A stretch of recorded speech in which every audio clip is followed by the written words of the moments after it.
నేనండి మీ దగ్గర ఈరోజు ఒక కొత్త టాపిక్ తెచ్చాను. ఆ టాపిక్ ఏంటిది అనుకున్నా ఏం లేదండి. సో మనం ఒక ఇంటర్వ్యూకి అనేది వెళ్తాం. సో హెచ్ఆర్ అనే యాజ్ ఇట్ ఈస్గా మనకి ఇంటర్వ్యూస్ తీసుకుంటారు. సో ఇంటర్వ్యూస్లో సమ్ హెచ్ఆర్ క్వశ్చన్ చేస్తారు. సో ఎవరైతే ఇంటర్వ్యూ అనేది అటెండ్ అవుతున్నా tell me about your strength and weakness అన్నప్పుడు సో ఎందుకు అంత థింక్ చేస్తారు? వాళ్ళు అడిగేది మీ స్ట్రెంగ్త్ అండ్ మీ వీక్నెస్సే కదా.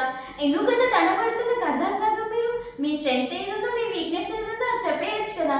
కొంతమంది ఏం చేస్తారంటే రెజ్యూమ్లో ఏదైతే వాళ్ళ స్ట్రెంగ్త్ అండ్ వీక్నెస్ ఉందో అదే చెప్తారు బట్టి పట్టుకుని. లేదంటే ముందు రోజు యూట్యూబ్లో చూస్తారు what is my strength and what is my weakness. ఎవరో చేసిన రియల్లీ మీరెందుకు యాజ్ ఇట్ ఈస్ అనే మైండ్లో పెట్టుకుని అక్కడ చెప్తారు.